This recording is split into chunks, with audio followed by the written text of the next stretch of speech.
모르면 놓치는 통신지원금 최대 80만 원까지 인터넷 끝판왕에서 받을 수가 있는데요. 지금 내가 받을 수 있는 통신지원금 확인만 해도 스타벅스 커피 쿠폰을 드리니까요. 고정 댓글에서 확인해보세요.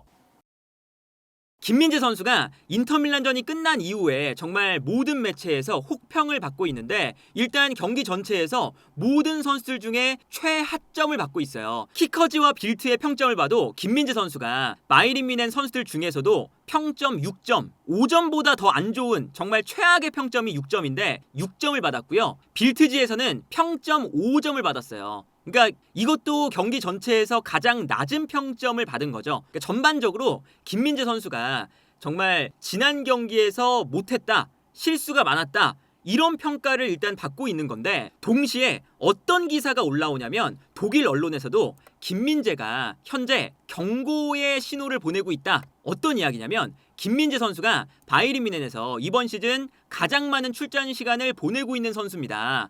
그런데 그 이유는 선수단의 여유가 없기 때문에 김민재가 어쩔 수 없이 경기를 많이 소화하고 있는데, 이 상황에서 선수협회가 피프로라는 곳인데, 피프로가 김민재에 대한 우려스러운 수치를 발표했습니다. 이게 이 피프로라는 단체가 손흥민 선수도 몇 시즌 전에 워낙에 아시아와 유럽을 오가는 일정이 너무나 길다 보니까, 심지어 그때 당시에 카타르 월드컵 당시인데 안면 부상을 당했는데도 빠르게 복귀를 해야 되고 막 이런 상황이었잖아요. 그래서 그때도 마찬가지로 선수협회에서 손흥민이 너무 과도하게 이동거리가 길고 부상을 당했는데도 경기에 나온다, 정말 우려의 목소리를 냈던 적이 있어요. 그래서 매년 이제 이렇게 혹사를 당하는 선수들을 뽑아서 우려스럽다, 이렇게 이제 목소리를 내거든요. 그런데 이번에는 김민재 선수인 거예요. 선수연맹에서는 현재 김민재에 대한 압력이 증가하고 있다라고 하면서 경고의 신호가 보이고 있다라는 의견을 냈습니다. 어떤 거냐면 기본적으로 세 가지예요. 첫 번째는 아킬레스건 통증이 있는 상태에서 10월부터 경기를 계속 뛰고 있다. 그리고 7만 4천 킬로미터를 현재 이동하고 있다. 아무래도 원정 경기를 하고 A매치 때는 한국에 와야 되기 때문에 너무나 이동거리가 멀다. 여기에 더해서 만약에 이번 시즌이 끝나면 김민재는 70경기 이상을 뛸 가능성이 높은데, 아킬레스건 염증을 달고 시즌 초반부터 경기를 하는 선수가 이렇게 70경기에 가까운 경기수를 소화하는 것은 비정상적이다 라고 선수협회에서 공식적으로 김민재 선수에 대한 혹사 논란을 인증을 한 거죠. 그래서 읽어보면 현재 김민재는 바이에른 뮌헨과 한국 대표팀에서 약 55경기를 뛴 상태다. 그런데 예측을 해보자면 시즌이 끝날 무렵에는 김민재가 70경기쯤에 도달할 수가 있고, 이것은 전 세계 모든 선수들 중에서 가장 경기 숫자나 강도가 높은 선수 중에 한 명이 되는 것입니다. 특히 김민재는 겨울 기간 동안 20경기에 연속 출전을 했는데, 겨울에 3일마다 경기를 치르다 보니까 요 겨울 기간 동안 평균적으로 3.7일의 휴식만 가졌습니다. 이 3.7일의 휴식을 가지면서 10주라는 짧은 기간, 2달 동안 전 시즌의 절반 정도에 달하는 경기 숫자를 이 짧은 시간 동안 치러냈어요. 근데 이 짧은 시간에 이렇게 많은 경기 수를 소화하면서 3.7일만 쉬고 계속 풀타임을 뛰었는데, 김민재가 아킬레스건 부상을 가지고 경기를 뛰었다. 이것 자체가 김민재에 대한 너무 혹사를 하고 있는 것이 아니냐라고 하는 거거든요. 그리고 심지어 김민재는 이번 시즌에 20번의 국제 원정을 떠났고 7만 4천 킬로미터를 이동했는데, 이게 지구 둘레의 거의 2배에 달하는 거리다. 그리고 심지어 김민재는 이번 시즌이 끝나고 부상을 달고 뛰어서 휴식이 필요하지만 거의 못 쉽니다. 시즌이 끝나자마자 클럽 월드컵이 다가오고, 클럽 월드컵이 끝나면 바로 그 다음 시즌이 시작되기 때문에 김민재는 체력적인 부담이 빠르게 쌓이고 있습니다. 이런 김민재의 사례는 경고를 보내는 신호입니다. 안정장치가 없다면 김민재가 가해지는 과도한 출전 시간과 부상을 달고 뛰는 이러한 일들이 김민재에게 장기적인 부상을 초래할 수가 있습니다. 한계에 몰린 상태입니다. 라는 거예요. 그래서 스포르트에서도 이제 어떤 얘기를 하냐면, 바이에른 뮌헨과 한국 국가대표팀에서 김민재가 정말 많은 경기를 뛰고 있는데 아킬레스건 염을 알면서 뛰고 있기 때문에 지금 김민재 선수의 약간 좋지 않은 활약에는 이런 부상과 과로에 의한 이유가 있습니다. 그리고 여기에 더해서 지난 도르트문트전이 끝나고 어떤 이야기까지 올라왔냐면 바이에른 뮌헨에서 김민재에 대한 비판은 부당하다라는 얘기가 나왔어요. 김민재는 한계에 도전하고 있다. 어떤 이야기였냐면 김민재가 여전히 지금 좋지 않은 플레이가 나올 때마다 우리가 기억해야 되는 것은 김민재의 부진은 건강상의 이유가 분명히 있습니다. 어떤 거냐면 현재 김민재는 아킬레스건 염을 앓고 있고 아킬레스건 염에 더해서 현재 기관지염 계속 이제 감기를 앓고 있습니다. 그런데 아직까지 도르트문트전에서 김민재의 이 몸 상태가 회복이 되지 않은 것으로 파악됩니다. 그래서 지금 김민재 선수의 몸 상태가 아킬레스건 염증을 앓면서 10월부터 계속 모든 경기에 나오고 있고 그런데 여기에 더해서 감기에 걸렸고 그런데 이 기관지염이 워낙에 독한 상태인 건지 김민재가 지난번에는 기침 때문에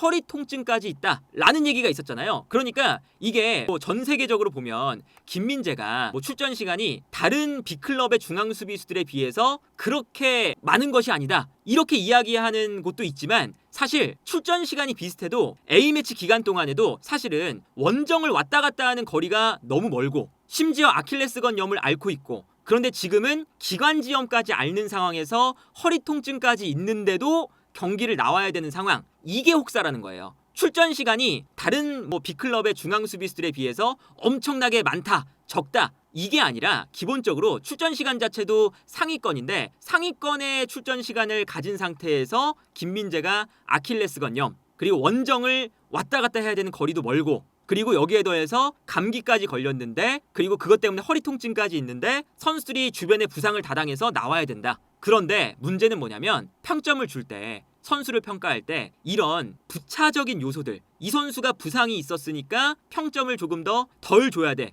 평점을 조금 더 좋게 줘야 돼. 이렇게 하진 않잖아요. 그러다 보니까 김민재가 정말 지금 무리해서 경기에 나오고 있는데 무리해서 경기에 나올 때 실수가 나오면 김민재의 평점이나 평가가 안 좋게 돌아가는 이게 악순환이 좀 반복이 되고 있는 상황이 아닐까 싶거든요. 그리고 심지어 김민재가 스프린트가 많은 선수잖아요. 그렇기 때문에 실제로 분데스리가 기록을 보면 김민재 선수의 스프린트가 중앙 수비수 중에서도 최상위권에 있어요. 그렇기 때문에 김민재의 스타일 자체가 스프린트를 많이 해야 되는 스타일인데 지금 몸 상태도 100%도 아니고 정말 50%도 안 되는 아킬레스건염, 감기, 허리 통증 그리고 체력적인 부담 다 가진 상태에서 경기에 나오고 있는 상황. 그 상황에서 공간을 넓게 커버해야 되고 라인이 높으니까 김민재가 실수가 나올 수밖에 없는 거죠. 예를 들면 이 장면을 보면요. 볼이 뒤로 넘어왔는데 여기서 라이머가 순간적으로 볼 처리가 안 좋았어요. 그래서 볼이 뒤로 넘어갑니다.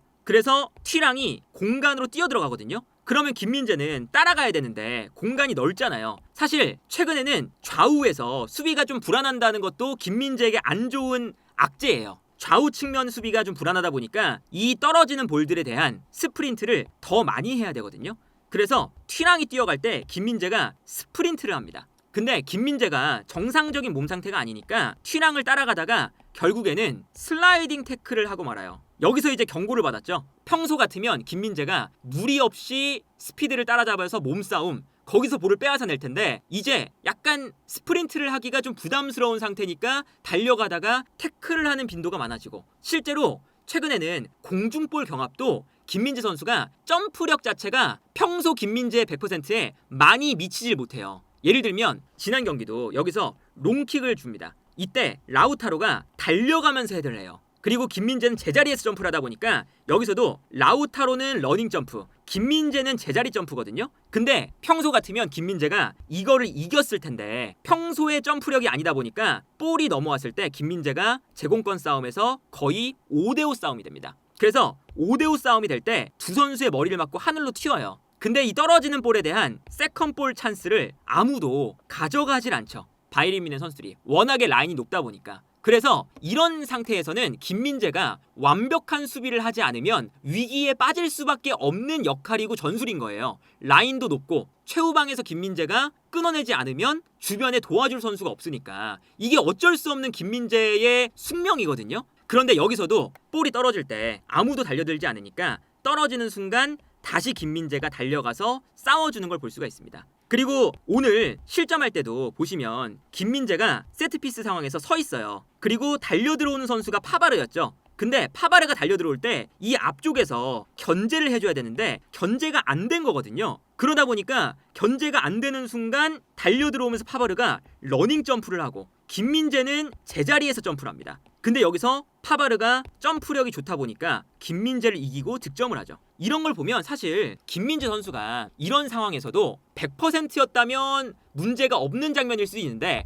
100%도 아닌데 이렇게 상대 공격수에게 너무나 편안하게 노출되어 있는 상태가 반복이 되니까 김민재의 몸 상태도 안 좋은데 부담감도 커지는 이런 상황이다. 그런데 그 와중에 김민재가 실수가 나오면 조금 과도하게 비판을 받게 되고 그리고 아무래도 치명적인 실수가 또 나오기 때문에 김민재에 대한 비판이 없을 수도 없어요. 그래서 김민재가 지금 정말 안타까운 상황에 처해 있다. 그리고 이렇게 사실은 본인의 몸 상태를 갈아 넣으면서 활약을 했을 때 몇 시즌은 이렇게 하다가 순간적으로 퍼포먼스가 뚝 떨어지는 경우가 많아요. 예를 들면 뭐 맨유의 맥과이어 같은 경우도 솔샤르 감독 체제에서 부상에서 너무 일찍 복귀해서 모든 경기를 소화하다가 그 시점 이후부터 퍼포먼스가 뚝 떨어졌거든요. 그런 걸 생각을 해보면 김민재 선수에게 이렇게 선수협회에서 위험 신호가 발견되고 있다라고 하는 게 과장된 것이 아니라 현재 김민재 선수가 너무 과도하게 현재 팀에서 부담감을 떠안고 경기를 하고 있고 이런 것들을 지금 줄여줘야 되는데 그런 것도 안 되고 있고 그런데 김민재가 실수가 나오면